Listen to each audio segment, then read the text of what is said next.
Bem-vindo de volta. Estamos com Stanislav Krapivnik, ex-oficial do Exército dos Estados Unidos, nascido no Donbass e que desde então retornou. Obrigado por voltar ao programa. É sempre um prazer, Glenn, sempre um prazer. Mas hoje não vamos falar sobre explosões. Agradeço por ter vindo. Sei que você teve várias reuniões e entrevistas hoje. Quero falar sobre tropas dos Estados Unidos em solo no Irã. Mas antes disso, vale comentar sobre este ataque que foi contra esse porto russo estratégico no Mar Báltico. Mais de 1.000 quilômetros se viesse da Ucrânia e ainda mais se evitou a Bielorrússia, como aconteceu. Ainda assim, parece ter entrado por território da Organização do Tratado do Atlântico Norte, através dos países bálticos. Como você interpreta o que aconteceu e o que realmente sabemos? Bem, não parece que tenham feito isso. Na verdade, 2 desses drones, um atingiu a chaminé de uma usina na Estônia e outro acertou algum objeto na Letônia. Talvez tenham voado saindo da Ucrânia, da Polônia e dos países bálticos, ou talvez tenham decolado dos pré-bálticos. European Union, não sei. Aposto que, mais provavelmente, decolaram mais perto. De qualquer forma, mesmo que tenham apenas passado por lá, não foi 1 ou 2 drones. Foram cerca de 30, 40 drones que passaram por ali. E isso não é a primeira vez. Então, ou a Polônia e os pré-bálticos têm governos absolutamente incompetentes, com sistemas de segurança que deixam qualquer coisa atravessar seu espaço aéreo e não conseguem ou não querem controlar. Ou B, mais provavelmente, estão coniventes com isso. Já se configura um envolvimento militar direto com a Rússia neste momento. É inevitável chegar a essa conclusão, principalmente quanto aos pré-bálticos, eles são participantes diretos nesta guerra.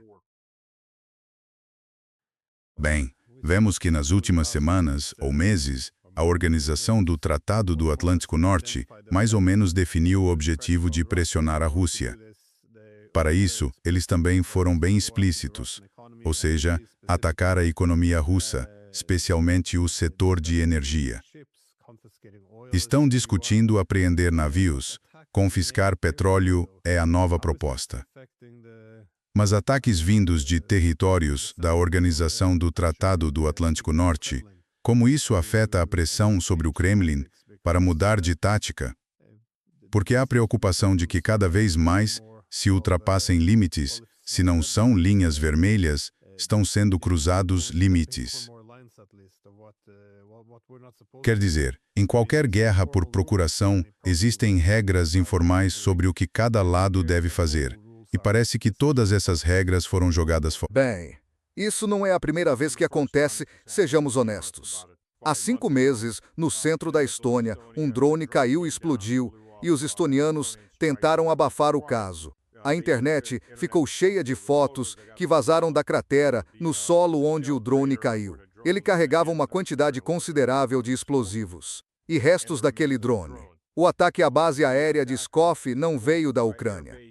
Veio de 47 quilômetros de distância a partir da Estônia. European Union participei de um programa noturno com Vladimir Solovyov, um dos principais programas de debate político. E o próprio Vladimir, que é influente nisso, é uma das figuras principais nessa área. Ele está por aí dizendo, sabe, que precisamos dar um recado duro aos estonianos. Só como exemplo. European Union digo o mesmo. Tem que haver um exemplo, talvez. E a Estônia, chamar isso de antirrusso ou russófobo, bem, isso nem descreve metade do ódio psicopático que move essas pessoas. Eles são corruptos de cabo a rabo. Considere que os russos são cerca de 50% da população do país. Considere Narva, que é uma cidade com 95% de russos, fundada ainda nos anos 1200, se não antes. Então você não pode dizer que essas pessoas são da União Soviética, mas esse é o argumento que normalmente usam. Ah, são imigrantes da União Soviética que nos foram impostos. Na verdade, não. Vocês estão ocupando terra russa. Então saiam dessa terra russa. Sabe, os países pré-bálticos, se vamos começar por aí, são 3 estados absolutamente artificiais que não existiam até 1917. De nenhuma forma existiram como estados-nação. São entidades artificiais criadas pelo colapso da União Soviética antes de tudo, do colapso do Império Russo, antes de tudo, e depois recriadas com o colapso da União Soviética. Para ser honesto, a terra foi comprada dos suecos depois que os vencemos em Poltava, quando derrotamos Charles the Great. Pedro, o Grande, aniquilou os exércitos suecos e derrotou a Suécia.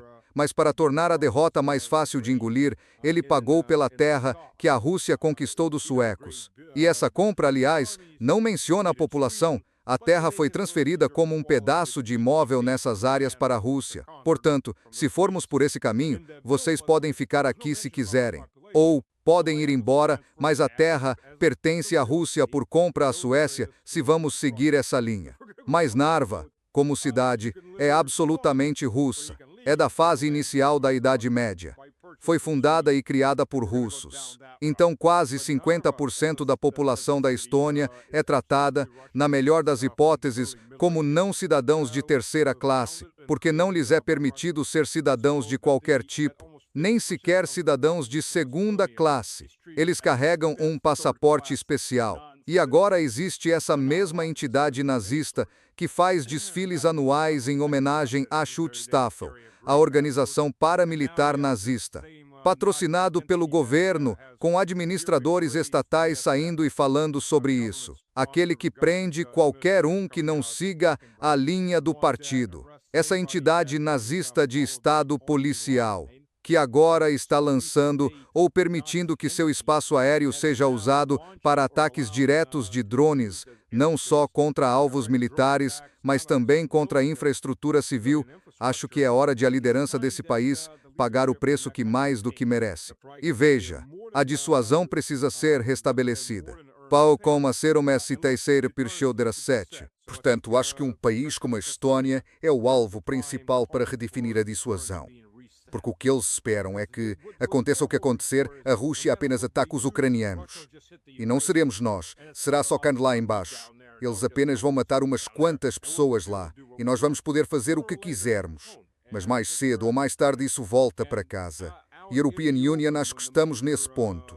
E abertamente, quando as grandes figuras dos programas de debate televisivo, e essas não são pessoas de pouca importância, são pessoas muito sérias, um dos 2 principais programas políticos de debate. Como a European Union disse, isso estava sendo filmado lá literalmente 2 horas atrás. E se alguns de vocês disseram claramente que deveríamos, vocês sabem, pintar as paredes com a Estónia, isso é uma pressão enorme que está começando a se acumular para reagir e reagir. E espero que os estonianos estejam ouvindo isto, porque vocês ultrapassaram todas as linhas vermelhas que existem. Não há mais linhas vermelhas. A Estónia merece qualquer destino que receber. E o povo apoia esse governo, bem, as pessoas que são cidadãs, que representam menos da metade da população da Estónia, porque a maioria dos jovens estonianos foi embora e não vive na Estónia há anos. Mas as pessoas que ainda estão lá apoiam essas entidades governamentais que vão levar a Estónia à destruição. Pelo menos, a Estónia fora Narva será levada à destruição. Sabe, cada país escolhe seu caminho, mas Nos últimos 4 anos, ou até mais, quando se dizia que, bom, quando a Rússia acabasse com a Ucrânia, avançaria para os estados bálticos. European Union basicamente chamava isso de paranoia. Mas, dadas essas escaladas, agora esse conflito quase certamente vai se expandir. Mas claro, entrando em território da Organização do Tratado do Atlântico Norte, haverá muitas variáveis desconhecidas sobre como a escalada prosseguirá a partir daí. Isso me leva a um comentário que Lavrov fez, mas ele, claro, estava se referindo ao Irã. Ele sugeriu que muitos especialistas acreditam que já estamos numa terceira guerra mundial, dadas as ligações entre Irã e Rússia. Queria saber o que você acha desses comentários. Quão intrinsecamente ligados esses conflitos são, para começar? Marcel A. acho que vão ficar muito ligados, especialmente se a China entrar de um jeito ou de outro. Olha, Outra vez, esses conflitos precisam mesmo estar ligados. Esses conflitos deveriam sequer existir. Não, o Ocidente fez absolutamente tudo o que podia para fomentar esses conflitos. De fato, iniciou-os.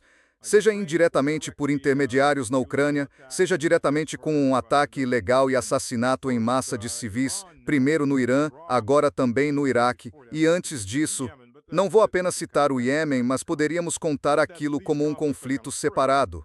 Mas esses conflitos vão se espalhar. O Ocidente está decidido pela guerra. Os políticos, com exceção de alguns, o Império Austro-Húngaro antigamente, talvez no futuro de novo alguma espécie de confederação austro-húngara, European Union, consigo ver isso acontecendo. Mas fora desses países, a maioria dos líderes ocidentais são psicopatas. Eles são a elite Epstein. Eles estão decididos nisso e realmente não se importam quantas pessoas do seu povo morram. A única forma de se importarem é se eles próprios forem alvos. Mas eles não estão contando com isso. Eles estão contando com a morte das pessoas comuns, porque as pessoas comuns não importam. Só menos carbono no mundo, como eles parecem sugerir. Mas estão decididos a isso. Fizeram tudo o que podiam para garantir que esses conflitos se espalhem, para garantir que cresçam. De novo, veja, voltando ao período antes dos Bálticos, a Rússia tolerou muita coisa dessas pessoas. Sabe quantos atentados terroristas passaram pela Estônia tentando contrabandear explosivos e ícones? Recentemente, pela Polônia, passou um caminhão com palmilhas de botas com 1,5 grama de explosivo em cada uma. São palmilhas elétricas para aquecer os pés, destinadas tanto a militares quanto a refugiados em áreas frias. Quer dizer, é terrorismo constante cruzando as fronteiras, terrorismo constante patrocinado por essas pessoas. Sabe, mais cedo ou mais tarde a paciência se esgota, não importa o quanto Moscou tenha sido paciente. E European Union, acho que essa paciência em Moscou, na verdade, irá estimular essas pessoas a fazer coisas mais insanas, provavelmente mais cedo do que tarde, porque a mola foi comprimida tão forte que a resposta será extremamente feroz. A resposta será extremamente sangrenta. Há um motivo pelo qual dizem, sabe, que existem dois ditos sobre os russos. Ivan demora a se erguer, mas quando se ergue, o sangue corre. Esse é um, bem Glenn. Você está aí, certo? Desculpe, você travou por um instante. E o outro é... Sim, Sabe, os russos demoram a subir no cavalo, mas uma vez montados, galopam muito rápido. E é isso que estamos prestes a ver agora. Eles confundem a relutância da Rússia em expandir a guerra com fraqueza. E cedo ou tarde, essa relutância simplesmente desaparece. E então eles sofrem. E então eles choramingam. Ah, porque nós... Porque nós... Parece que ignoram tudo o que fizeram antes disso. É a mesma coisa que se ouve dos israelenses quando são atingidos. Como porque estamos sendo atacados? Dos ucranianos que durante 8 anos mataram russos e continuaram a matar russos no Donbass. E não só isso, porque nós, bem, é vitimização por intimidação. É um bom termo, é vitimização por intimidação. Eles intimidam até sofrerem um golpe e então se fazem de vítima. Mas é isso que estamos vendo. Infelizmente, é isso que estamos vendo. sim. Você e European Union já conversamos sobre isso antes. Parece haver uma abordagem diferente para a escalada de cada lado.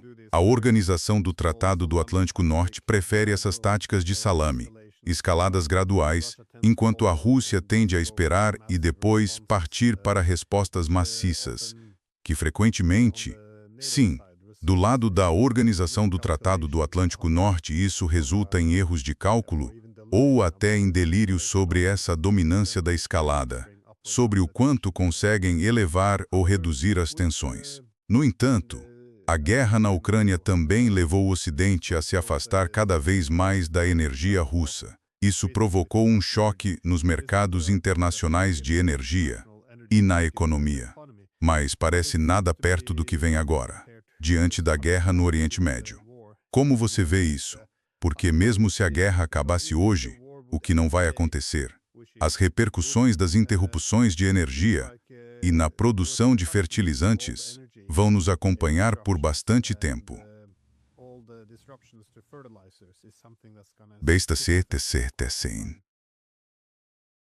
Não sou só um rostinho bonito quando o assunto é guerra.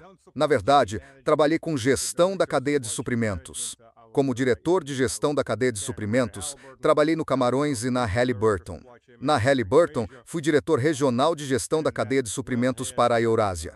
Isso inclui cabeças de poço, infraestrutura de perfuração e a infraestrutura acima do solo para os dois. E depois também fui diretor da cadeia de suprimentos em projetos de construção para a Tecnomont, onde estávamos expandindo um novo trecho da refinaria de Moscou para produzir E95 Petro e construindo uma das 3 fases de um projeto de 15 bilhões de euros na área do gás, na planta de gás natural liquefeito em Amur. Acho que este é o maior projeto de gás natural liquefeito da Lukoil, da Gazprom-Neft, em qualquer lugar. Então, European Union sei quanto tempo leva para encomendar estruturas metálicas para as vigas e vários projetos. Os vasos, sabe, só para ampliar o processo na refinaria. É uma refinaria enorme para produzir o E95, ou seja, gasolina. São cerca de 120 vasos. Agora, a maioria desses vasos eram de 1 a 3 metros de comprimento, mas tínhamos alguns de 78 metros. São construções gigantescas. Usar um vaso de 78 metros é um pesadelo logístico. Literalmente, temos de erguer alguns prédios com guindastes enormes para o caminhão passar e fica ainda mais longo com o caminhão acoplado para mover essas estruturas e tudo é feito manualmente. E você vê quanto tempo demora só para colocar aquilo no lugar. E, aliás, não é só o desenho, são tubos gigantes com diversos flanges e outras seções adicionadas, tudo feito à mão. Depois tem que ser testado, o que significa colocado sob pressão com água, depois tem que ser seco, depois tem de ser entregue, então tem de ser testado de novo com água, seco de novo e só então finalmente chado para o lugar. Quero dizer, 78 metros de comprimento. Você entende o tamanho disso? É quase o comprimento de um campo de futebol, especialmente quando se adiciona o caminhão. Essa foi nossa operação que levou cerca de 7, 8 meses para ficar pronta. Agora, por que European Union estou dizendo isso? Porque estou vendo as fotos dos danos causados por mísseis, os ataques à refinaria do Catar. E, European Union, garanto, você tem que remover as seções danificadas, que é a única coisa que se pode fazer. Uma vez que um desses vasos é perfurado, você não pode simplesmente soldar coalo. Eles não vão mais aguentar aquela pressão. Acabam virando sucata. Você limpa e manda para a sucata. Tem que fabricar novos, de novo sob encomenda. Cada um é feito sob encomenda. Não são produzidos em massa. Válvulas podem ser produzidas em massa.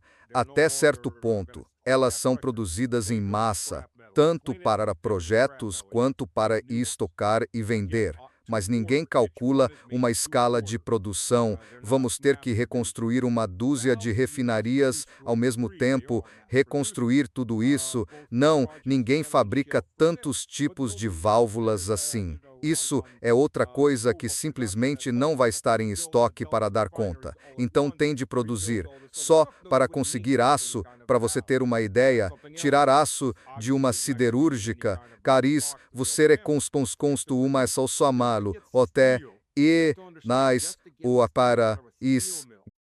No pedido costuma levar cerca de um mês a mês e meio esperar para retirar o aço, que foi forjado em grandes lingotes que depois são cortados para a produção. Especialmente se for aço de ligas especiais. Vai demorar ainda mais, porque essas ligas são produzidas em lotes menores. Isso é tudo que você precisa considerar. E quando você considera, além disso, quem vai ser capaz de produzir esse tipo de equipamento? Só 3 nações conseguem produzir em volume. São a Rússia, a China e os Estados Unidos. Em menor escala, às vezes muito menor, estão a Índia e o Brasil, e quantidades minúsculas em alguns outros países. A Europa está totalmente fora dessa. E European Union, vou dizer por quê. Porque, primeiro, a Europa não consegue produzir aço barato. E agora a Europa não consegue produzir aço. Ponto final. Porque isso exige gás. A Europa não tem mais gás. Aqui vai o ponto. Não importa quanto se pague, há literalmente 20 a 25% menos gás natural no mercado. Ponto. E quando as pessoas lembram, sabe, do que o Trump dizia, algo como perfure. Sim, você tem razão, devia se perfurar mais. Mas aí está o problema. Leva de 3 a 5 anos para colocar um campo de petróleo ou de gás em exploração econômica. Do dia em que você inicia a perfuração do primeiro poço exploratório para localizar o depósito até ter tubulações e tudo pronto para exportar de forma consistente, são 3 a 5 anos. Também depende de onde ficam os campos e de outras questões assim. Mas, sim, na média, a crise está aqui. E a crise não está por vir. A crise está aqui.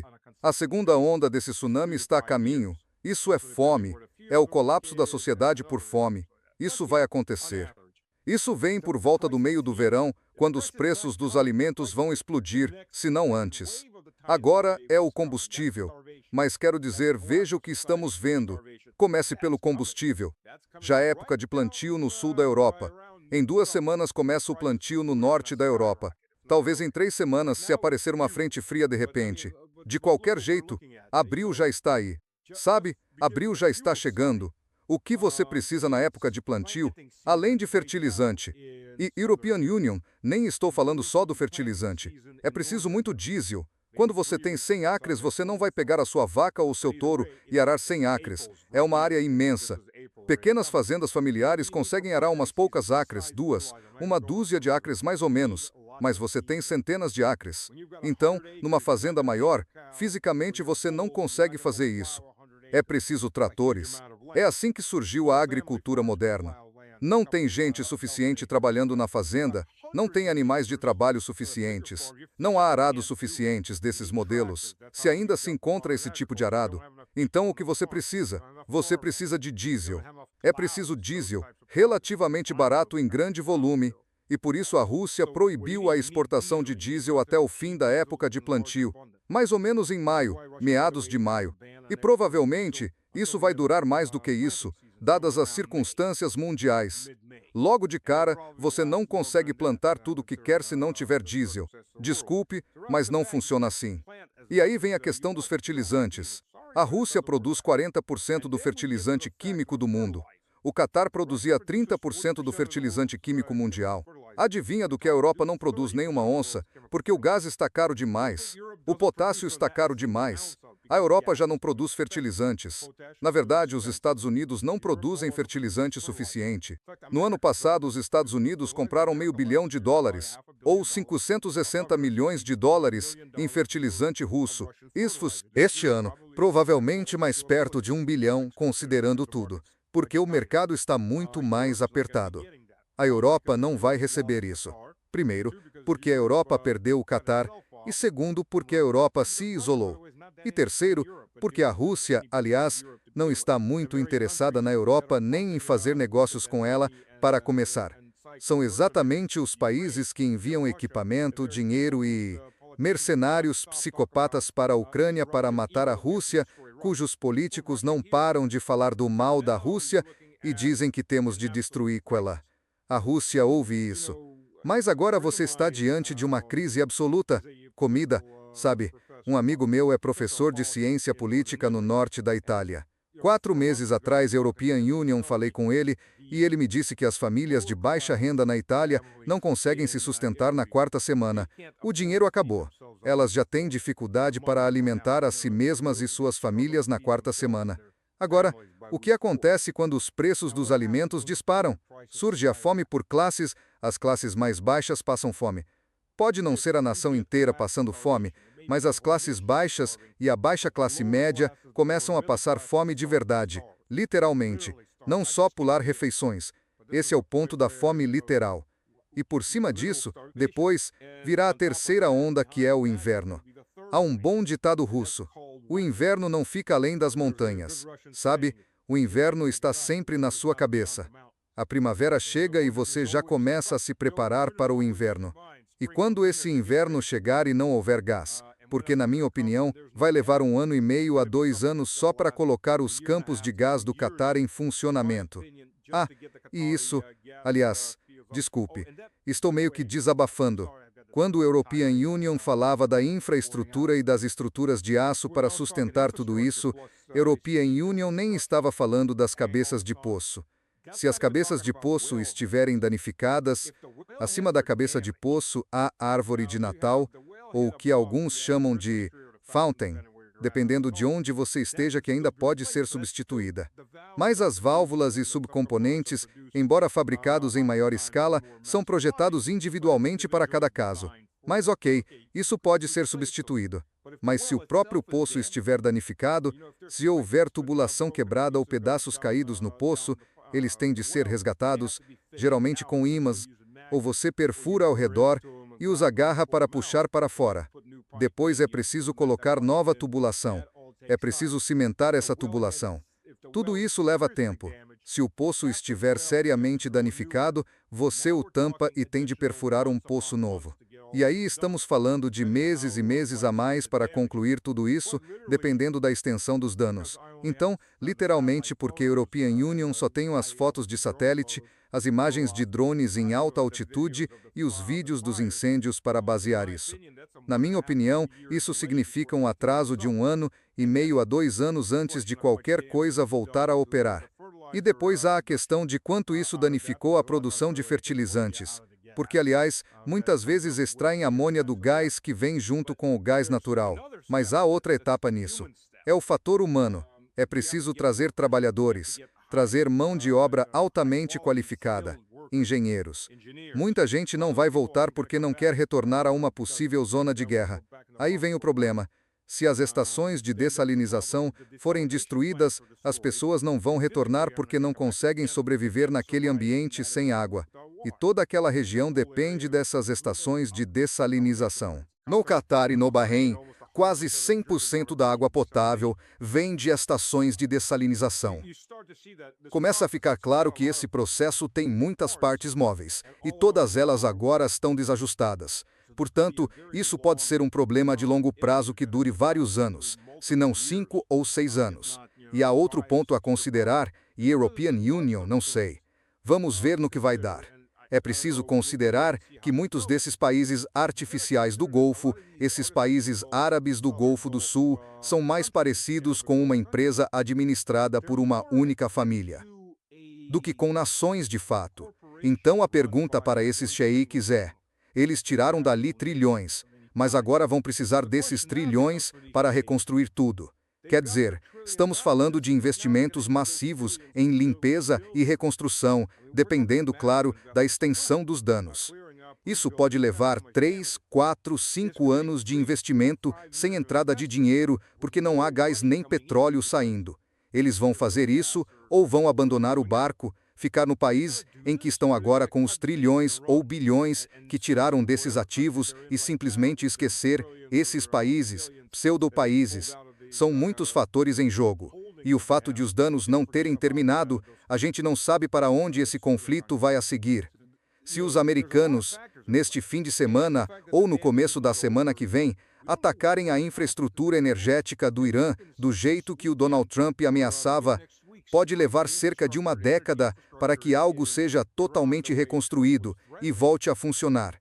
Quer dizer, são campos de petróleo e gás e infraestrutura que demoraram 30, 40 anos para chegar ao estado atual, às vezes mais.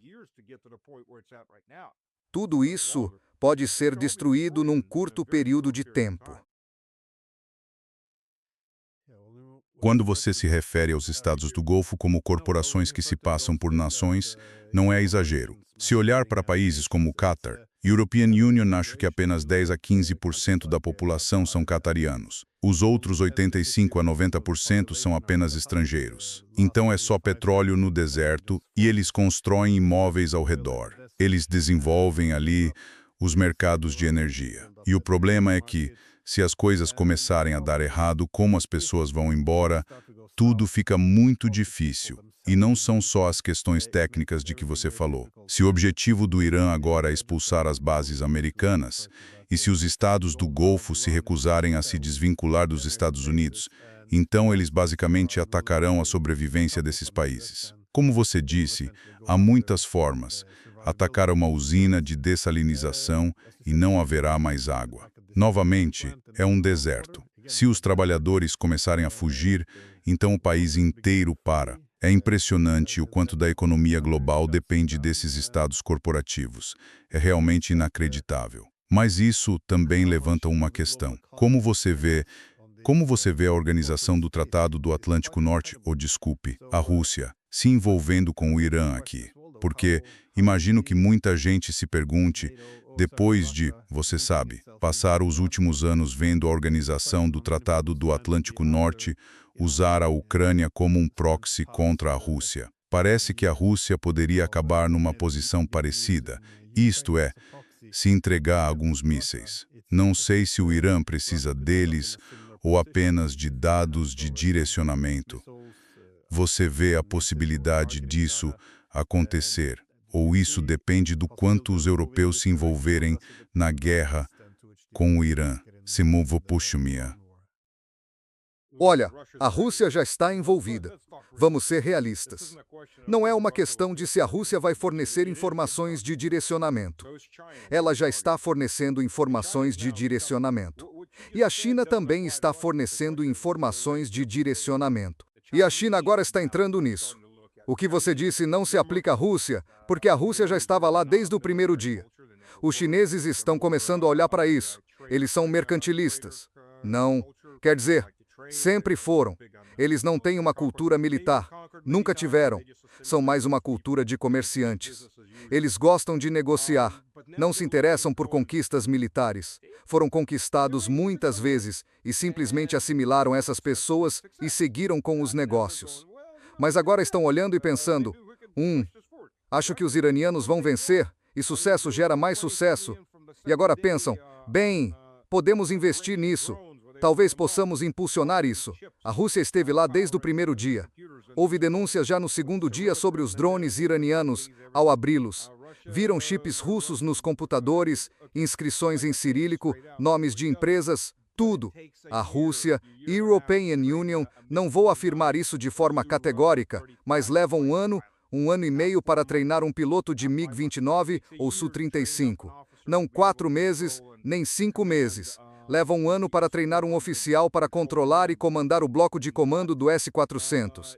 Não 3 ou 4 meses. Logo de cara, dá para ver que essas coisas estão sendo operadas. Todo mundo é esperto bastante. Acho que eles conseguem tirar as conclusões necessárias. A Rússia forneceu ao Irã muitos aperfeiçoamentos em equipamentos nos últimos 6 meses que tornaram seus sistemas muito mais letais. Aviônica, propulsão, sistemas de direcionamento, visores no campo de visão para aeronaves mais antigas. Colocaram sistemas modernos de interferência eletrônica. Já vimos isso, e todas são variantes testadas em campo. Os mísseis russos têm iscas térmicas, se você observar. Os mísseis balísticos e de cruzeiro russos têm iscas térmicas, como acontece em aviões. Então, sempre que os ucranianos tentam derrubá-los, eles começam a lançar iscas térmicas enquanto voam. É uma visão curiosa de se ver. A princípio pensei, isso é um avanço interessante. Os Garand 3 são basicamente, o Zelensky está reclamando, aparentemente a produção da Rússia é grande o suficiente para enviar alguns para o Irã. Israel atacou no Mar Cáspio e a Rússia deu um aviso muito severo para não tentarem entrar lá. Caso contrário, haveria sérias consequências para os israelenses, porque agora estão interferindo no comércio russo-iraniano e boa parte desse comércio passa sem sinais de transponder. Se junta 2 mais 2 e chega a essa conclusão. A Rússia já está lá. Sim, claro que a Rússia vai atuar como procurador. Os Estados Unidos também vêm usando procuradores contra a Rússia há 4 anos e até admitiram isso. Aí vem o Trump dizendo, não é a nossa guerra. Pois é a sua guerra. Agora é sua guerra, Sr. Trump, porque você não se desvinculou da guerra do Joe Biden no último ano e meio. Então agora é sua guerra. Para onde isso vai? European Union, não sei. Mas a Rússia e o Irã, quer dizer, para a Rússia, a queda do Irã é uma crise existencial, apenas um pouco menor do que a da Ucrânia. Porque se o Irã cair, isso abriria completamente a Ásia Central e o Cáucaso para a entrada de iniciativas de desestabilização da Organização do Tratado do Atlântico Norte e dos Estados Unidos, jihadistas islâmicos, e por aí vai.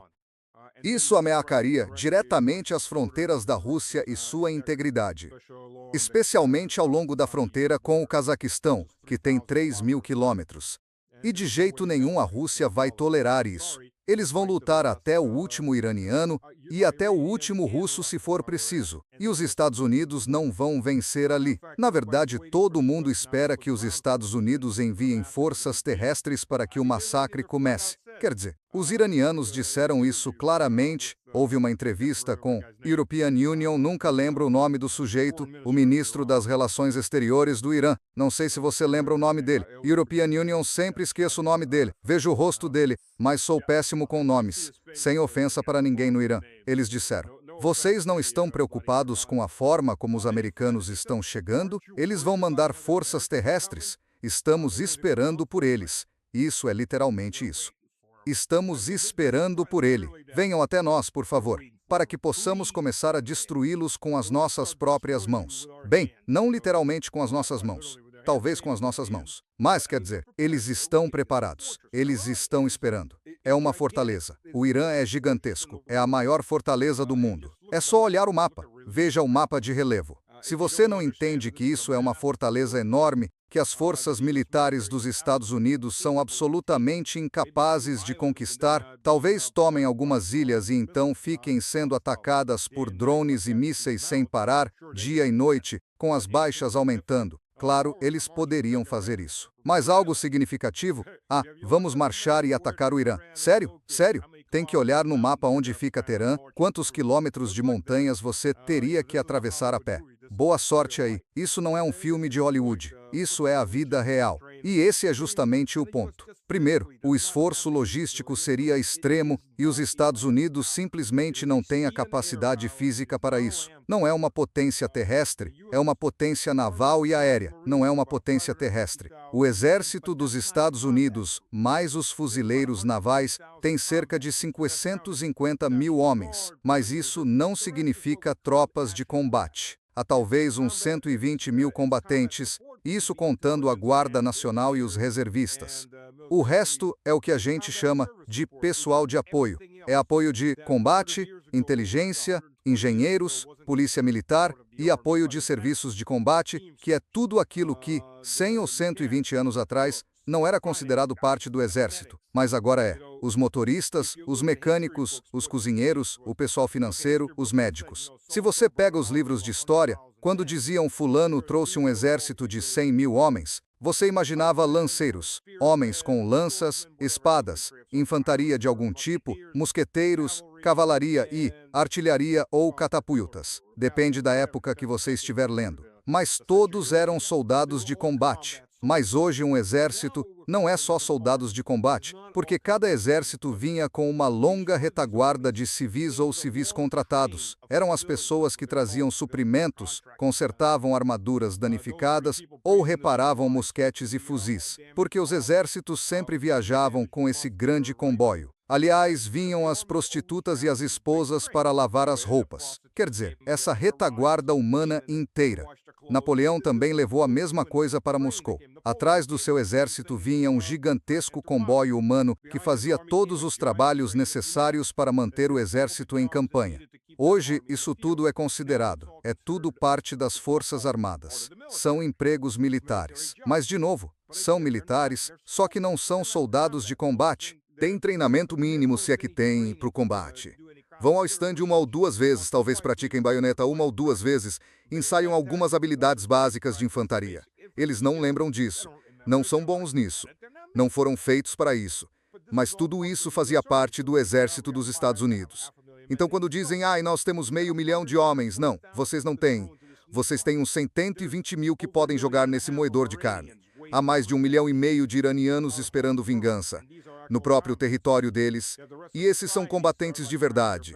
Eles têm o resto da sociedade dando suporte para realizar todos os outros trabalhos necessários. Quero dizer, vocês estão em desvantagem de 10-1, eles estão na defensiva e nas montanhas, em posições defensivas preparadas. É suicídio. E os Estados Unidos começaram a recrutar para... Isso se chama... Meu Deus, como é que chama? Saiu da minha cabeça. Chama-se. Bom, ok. Todo homem aos 18 tem que se inscrever no serviço seletivo. Isso é tudo. Quanto ao serviço seletivo, European Union tive que me inscrever, registrar-me. E pelo que me disseram pessoas que entendem, está em tão mau estado que vai levar 4 ou 5 meses só para organizar tudo. Tem que ser informatizado, organizado, e então começar a convocar as pessoas. E aí, você tem que preparar essas pessoas. Você começa a receber o pessoal, tem que treiná-los. Mas aí entra outro fato. 40% dos americanos são obesos. 30% estão acima do peso, mas não são obesos mórbidos. E os outros 30% não significa que todos sejam fisicamente aptos. É só que o peso deles não os classifica como gordos. Você até pode reduzir um pouco o excesso de peso correndo, mas isso, aliás, leva tempo. O exército dos Estados Unidos, no ano passado, em 2025, teve uma taxa de obesidade.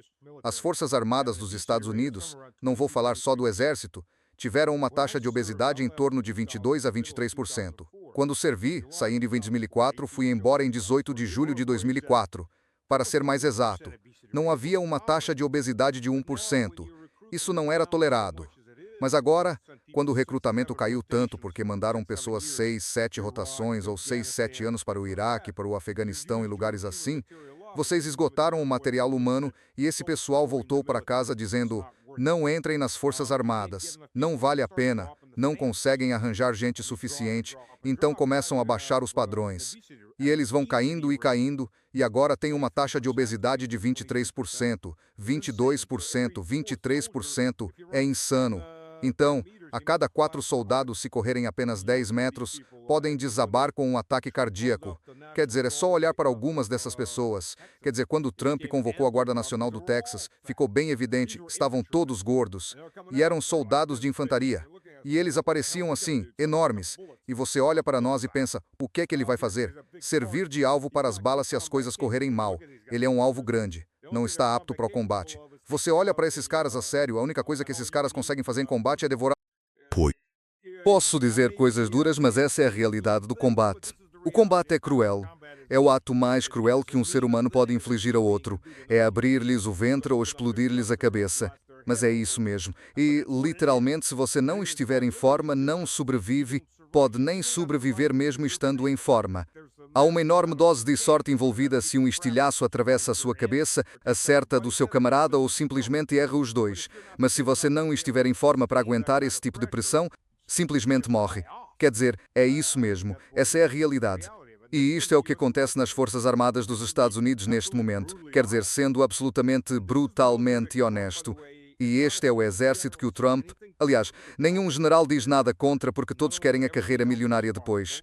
Nenhum deles jamais será responsabilizado. Eles querem as suas carreiras milionárias depois que os cargos de general terminarem quando se aposentarem. E são essas as pessoas que Trump quer mandar para o combate contra gente que quer vingança pelas mulheres e crianças mortas, que lutam em seu próprio território e fazem parte de uma civilização de 5.000 anos.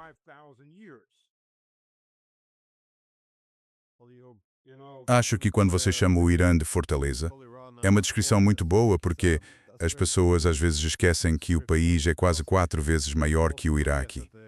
É pura montanha, com cerca de 90 milhões de habitantes, e ainda tem o mar por fora para dificultar ainda mais a tomada das muralhas.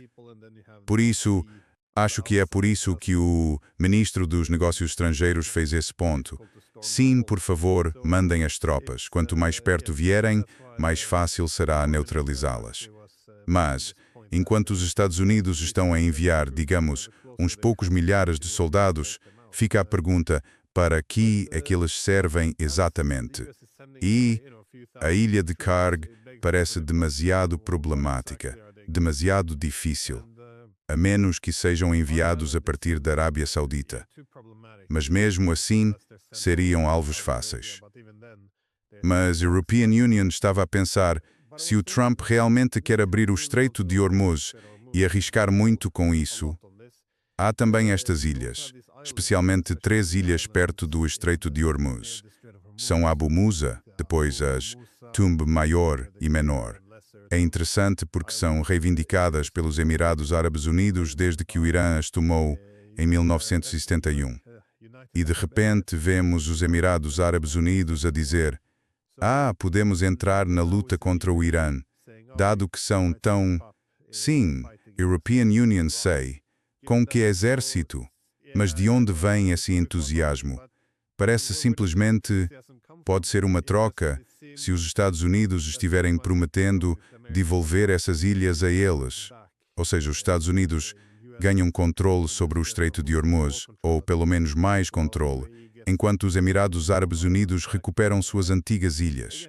De novo, é especulação, mas o que você vê como alternativa? O que alguns milhares de soldados no terreno podem... Acho que, sim, vão mirar nessas ilhas pequenas. Mas aí está o problema. A costa norte do Irã, que em muitos trechos é relativamente plana, rapidamente se transforma em montanhas poucos quilômetros para o interior. O problema é, quer você esteja nas ilhas ou na costa, qual é a largura de todo o trecho? Ah, desculpe, qual é a largura no ponto mais estreito? 36 quilômetros. Sabe o que alcança 50 quilômetros? Especialmente se você tiver um drone relé posicionado lá em cima. O drone com visão em primeira pessoa. Você pode equipar um drone com visão em primeira pessoa com uma bateria grande que carregue até 20 quilos de explosivos. Ou seja, alguns projéteis de lança-foguetes amarrados a ele. E você pode ir caçar soldados americanos ou dos Emirados Árabes Unidos nessas ilhas. E pode fazer isso dia após dia. E, especialmente, essas ilhas não têm 36 quilômetros de largura. Você pode neutralizar qualquer navio que passe. Primeiro, porque ao redor da ponta existe um canal dragado e essas águas não são profundas. Esses superpetroleiros não conseguem transitar por essas águas. Eles acabam encalhando. O canal dragado, que aliás precisa ser mantido e dragado. Não tenho certeza de que frequência é feita, mas é preciso levar isso em conta. Mas esse canal dragado tem 2.700 metros de largura, bem no meio. Então, mais ou menos 18 quilômetros para dentro, bem no meio, no ponto mais próximo. Acredite, um superpetroleiro é um alvo gigantesco. Coloque um ou dois desses fora de combate no meio do canal e vão ter que ser dragados, porque nada mais vai conseguir passar. Não sei se um contratorpedeiro americano consegue entrar nessas águas mais rasas ou não. Não tenho muita certeza de quão rasas são, mas os superpetroleiros conseguem. Então, de cara, dá para fechar essas rotas com facilidade dessa forma. Mas essas ilhas no norte, todas elas ficam a 15, 16 quilômetros do continente ou menos. Todas estão ao alcance dos drones com visão em primeira pessoa. Você poderia recrutar 200, 300 adolescentes que perderam suas famílias ou irmãos e querem vingança. Aqui estão os óculos de realidade virtual. Faz um curso rápido sobre como dominar o controle. Metade deles provavelmente já sabe controlar esses drones. E aqui um par de óculos de realidade virtual e uma dúzia de drones. Vão brincar de caçar os americanos ou caçar os Emirados Árabes Unidos. E viram um grande jogo. E eles podem estar embaixo de cada árvore, debaixo de cada pedra. Sabe, tenta achar esses caras. Eles estão todos dispersões, talvez em equipes de 2, normalmente operam em equipes. Mas esse é o ponto. De quantas estamos falando? 400 ou 500 pessoas. E você poderia ter 3, 4 mil drones vindo, ou um par de drones para cada fuzileiro naval que desembarcar ali. Como evacua os feridos? Como os abastece? E outra coisa, Serviço Secreto de Inteligência do Reino Unido, porque não foram os ucranianos. Vou chamar pelo que é, atacou um navio russo, bem, de um tipo de Shadow Fleet, se quiser. European Union não os considera uma Shadow Fleet, um navio não segurado pela Lloyds de Londres, na costa de uma das ilhas do Egeu. Com o quê? E isso foi há uns 3 ou 4 meses, e eles fizeram isso usando, vejam só, drones com transmissão em primeira pessoa com projéteis de lança a granadas acoplados. Eles vieram em enxame, atacaram, danificaram e atearam fogo. Sim, isso pode ser usado em qualquer navio. Nenhum navio americano sobreviveria a 100 drones vindo em onda. É estúpido. Eles vão conseguir passar. Não precisa de tantos para furar a defesa, especialmente com tanto poder explosivo em cada drone. E uma vez que esteja bastante danificado e pegando fogo, o que você faz quando um destroyer equipado com o sistema Aegis está em chamas, com uma tripulação de 350 pessoas? Isso pode desencadear uma reação em cadeia muito rápida. Então, serão usados? Provavelmente é aí que serão empregados. Será uma missão suicida. Vai ser tão caótico quanto se atacassem Karg, talvez até pior. E os iranianos vão estar ao alcance fácil de tiro com tudo que têm, apenas continuando a bombardear essas ilhas. É ainda mais fácil atingir essas ilhas do que a ilha Karg, porque ficam muito mais próximas das montanhas e do continente. Então não há uma boa solução para Trump em terra. Só há fracasso em grande escala, muitas baixas e muita confusão. E o melhor é nem fazer isso. Muito provavelmente ele vai fazer. Essa é a minha opinião agora. European Union esperava que não, mas ele parece decidido porque não sabe como sair. A única teoria dele é dobrar a aposta, triplicar, quadruplicar, fazer estupidez atrás de estupidez. Sabe, Sr. Win Bigley, porque ele vence em grande. Foram palavras dele. Ele diz que vence tão grande, que vence em grande. O Sr. Win Bigley vai mandar muitos homens para a morte. Vão deixar muitas crianças órfãs, viúvas e pais sem seus filhos, porque o idiota não consegue recuar e aceitar a punição por fazer algo estúpido como começar esta guerra. Em vez disso, ele vai apenas ampliá-la. Infelizmente, European Union gostaria que as coisas fossem diferentes, mas infelizmente é isso que European Union acha que enfrentamos. Esse é o problema dele, tentar agora consertar a narrativa, exagerando os sucessos nesta guerra. Isso torna muito mais difícil recuar e aceitar algo menos que uma vitória. Glenn, saiu uma matéria de uma fonte interna recentemente dizendo que os briefings de guerra do Trump, perdoe a expressão. Não estou brincando. Quando digo isso, é uma expressão grosseira, mas acho que funciona bem aqui. Primeiro, um pouco de contexto. Lembro que Tulsi Gabbard falou que tivemos que reformar o briefing diário de segurança para o Trump, que antes vinha com tipo 5, 6 páginas de informação. Por favor, leia, senhor presidente. Trump não gosta de ler. Então tiveram que reformar o briefing de segurança nacional ou internacional, reduzindo para algo que pareça um intervalo do canal Fox News, sabe, pedacinhos que o Trump não precisa ler, algo que cubra uns 15 minutos assistindo. Bom, dito isso, e a Tulsi admitiu isso há cerca de um ano. O que o informante diz é que os briefings de guerra do Trump duram cerca de 3 minutos e são vídeos de ataques. O exército dos Estados Unidos, a Marinha ou a Força Aérea, explodindo coisas, nada de negativo, nada real. Quer dizer, o que você vai tirar de um dia inteiro de guerra, num ambiente flexível em 3 minutos? Estamos lidando com um ser humano muito raso, que não é bem instruído, mesmo que tenha estudado em universidades de elite. Meu Deus, até a própria mãe dele, houve uma entrevista com ela quando ele era jovem, obviamente. E o que ela disse foi: European Union, sei que meu filho é um idiota e é socialmente desajeitado, mas é meu filho e, que Deus me ajude, European Union o amo. E por favor, se ele entrar na política vai ser um desastre total. Isso foi uma citação da mãe dele numa entrevista ao New York Times, lá pelos 40 anos atrás. Mas sabe, a mãe dele o conhecia melhor, obviamente. E eu vi isso de outras pessoas que conheceram o Trump de perto, muito de perto, inclusive que faziam parte da comitiva dele nos anos 90. Quando tomavam drogas em festas a cada 2 dias, ficavam acordados a noite toda e faziam festas selvagens em Atlantic City, em Nova York. European Union, falei com essas pessoas. Sou amigo de um deles. Era um ex-comando da Marinha que fazia parte da comitiva do Trump. Então, sabe, todos dizem a mesma coisa. Ele não é uma pessoa profunda. Ele é um ótimo vendedor, um especialista em marketing, e nisso está o problema. É por isso que todas as repúblicas morrem. A democracia é governo da multidão, mas as repúblicas morrem todas pelas mesmas razões. É marketing. É um concurso de popularidade que faz você se sentir bem nas eleições. Você não elege as melhores pessoas. É a natureza humana.